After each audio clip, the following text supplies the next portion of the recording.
welcome back to my channel. In this week's video, we are going to be doing a book breakdown of House of Earth and Blood, which is the first book in the Crescent City, that is a tongue twister. This is the second book in the Crescent City series.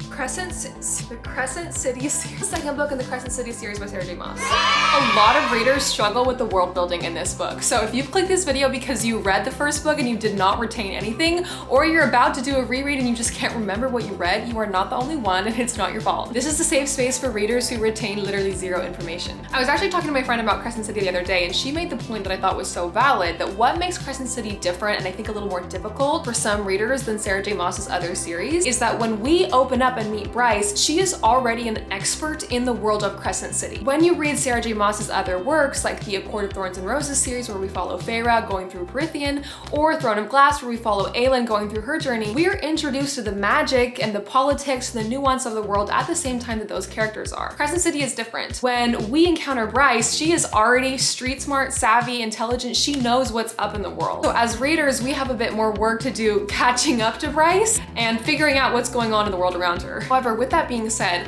I personally think that Crescent City is one of Sarah J. Maas's best pieces of work. I think the writing in this is so sophisticated, and the storytelling in Crescent City seriously ripped my heart out. One of my goals for this video is to clarify some of that complex world building. So if you're the type of reader who might just be skimming past the sections that you don't completely understand, this video is for you, and I'm hoping that you'll be able to finish this video with more clarity about the world of Midgard and be completely prepared for the House of Flame and Shadow book. I'm gonna try to avoid plot spoilers in this video. However, since the goal of this video is to teach you the world building, I'm gonna draw upon everything that we know about the Crescent City universe from all of Sarah J. Maas's books. So if you'd rather have it naturally revealed in the plot, read the second Crescent City book before you watch this video. With that disclaimer in place, let's get into it.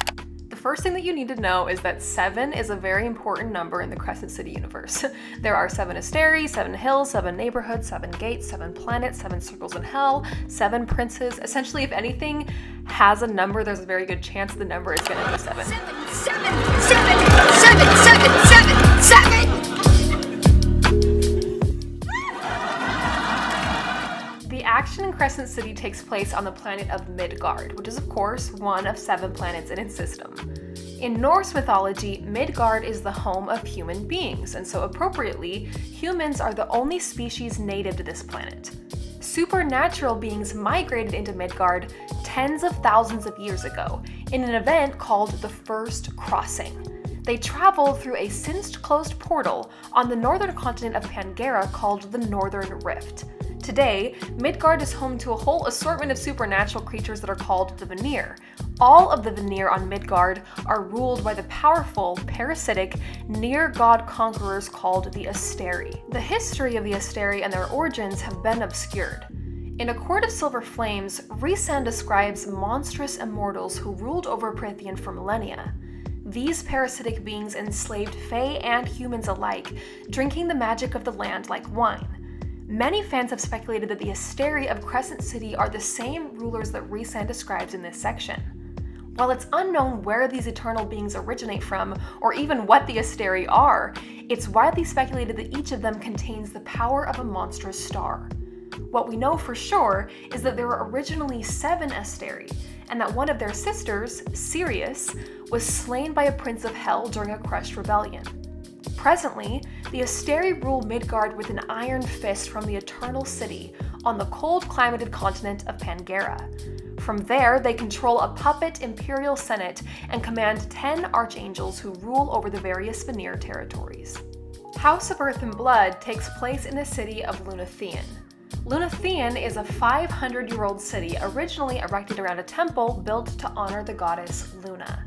The city sits on the Eastros River and has been modernized with the nickname Crescent City, named for the distinct curve of the river through its southern half, which resembles a crescent moon. Crescent City is divided into 7 neighborhoods, or 8 total districts if you count the River Queen's Court. There are multiple gods and goddesses in the Crescent City universe, but we don't really know much about these deities or their origins. But we do know that the religious system is somewhat intertwined with the government system, since the division of the houses involves the blessing or the invitation of the gods to join the different houses. Ogenes is the ocean goddess who watches over the House of Many Waters, for example. Chthona is the earth goddess and lover of Solus, obviously the ruler of the House of Earth and Blood. Solus rules the House of Sky and Breath, as well as being the god of light, and Luna is the moon goddess. Urd is a goddess with unknown favor. In Norse mythology, Urd is part of a trio that decides the fate of people through spinning threads of life, not far off from the three fates of Greek mythology. Also taking inspiration from Greek mythology is the goddess Luna. Luna takes a lot of inspiration from Artemis, as she's often depicted carrying a hunter bow and accompanied by hunting dogs. All of the citizens of Crescent City belong to one of four houses depending on their species. This societal stratification was implemented and is perpetuated by the Asteri as a mechanism of keeping the Vanir divided against their conquerors. The four houses of Midgard are the House of Earth and Blood, the House of Sky and Breath, the House of Flame and Shadow, and the House of Many Waters, and Sarah J. Maas has promised that we will get a book for each house. First, we have the House of Earth and Blood, or the first book, which includes shifters, humans, witches, and animals, and many other to whom Chthona calls, as well as those chosen by Luna. The House of Sky and Breath includes angels, fae, elementals, and sprites, as well as those who are blessed by Solus, along with some favored by Luna as well. In the House of Flame and Shadow, we have the Demonaki, reapers, wraiths, vampires, Drakian dragons, necromancers, and many wicked and unnamed things that even Urd herself cannot see. Finally, in the House of Many Waters, we have river spirits, myrrh, water beasts, nymphs, kelpies, nox, and others watched over by Ogenes. Now, let's do a breakdown of each of the neighborhoods of Crescent City. To make it easy, in this video, we're gonna go around the circle clockwise, starting at the top. In the top right corner of the map, you have Five Roses, or the Fyro district. This is the area of the city that's controlled by the Autumn King. The Autumn King is Fae, and he's one of a number of Fae rulers on the planet. Rundanon is the crown prince to the Valbaran Fae. That means he's the crown prince to the Fae who live on Valbara, which is the continent that they currently reside on. Rundanon, Crown Prince of the Valbaran Fae. Valbara is the southern continent and it's warmer than Pangea, which is the northern continent. And there's also the Stag King who lives up in the Fae Islands of Avalon, which are north of Valbara, closer to Pangea. One of the things that we know about the Fae in this universe is that their power is declining with each century. That's one of the reasons that there's tension between Rune and his father, is that Rune inherited the power of the Starborn Fae, although Rune can only summon a little bit of starlight. Another detail that's really interesting is that in the Autumn King's court, there is, oh my gosh, what is it called? I always forget what it's called. What is the name of the machine where you look at all the little planets? Orrery. Wait, the Autumn King has an orrery in his study, which is the same as what Rhysand has in the Night Court in Prythian. We don't know what the orrery does, but we do know that it's interesting enough that the Autumn King literally is willing to forsake his other responsibilities to do experiments with the orrery. The most significant locations in the Five Roses district are the Autumn King's Villa, the Rose Gate, and the Fae Archives. To the south of Fyro is the Moonwood neighborhood. Moonwood is the home to the Wolves' Den, which is the main seat of the Valbaran Wolves. Quit it. You're gonna start a howl. I didn't start it. Moonwood is led by the Prime of Wolves. However, predator shifters like wolves don't have a choice about joining the city's auxiliary unit, aka the city's law enforcement group. Moonwood is where we find the River Gate, and it sits on one half of the Eastros River. The Eastros River is obviously where the River Queen has her home and her court in the Blue Court. Personally, when I read these sections of the book, I can only picture Disney's The Little Mermaid, underscored by the fact that Therion's whole point of view is very much giving part of your world. The southernmost point of Crescent City can be found in the Bone Quarter, which is the neighborhood which is controlled by the Under King.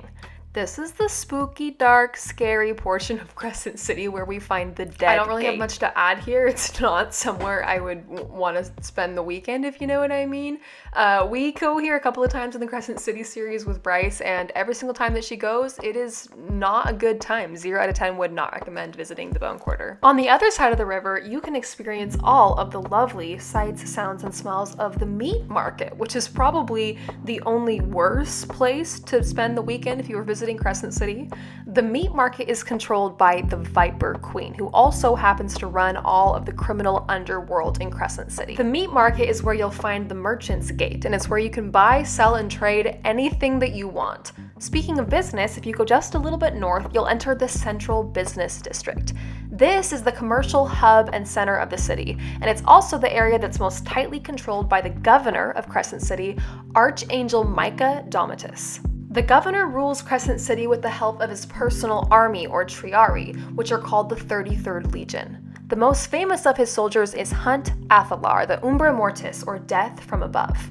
Hundreds of years before the events of the Crescent City series, Hunt Athalar was among the angels who attempted to overthrow the Asteri. The rebellion was crushed, and the angels who fought against the Asteri were marked with a permanent tattoo as symbols of traitors against the Empire. The heart of Crescent City is the Old Square, which can be found in the center of the city. It's also where we find the Heart Gate, which is appropriate. Both Bryce and Rune Dannon decide to make their home in the Old Square, and it's the location of Griffin Antiquities, which is a place of interest in the first Crescent City book.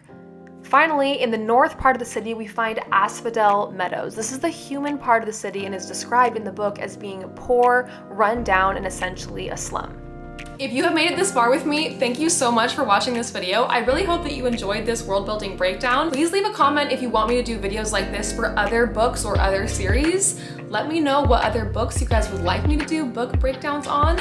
And I will see you guys again next week for another video.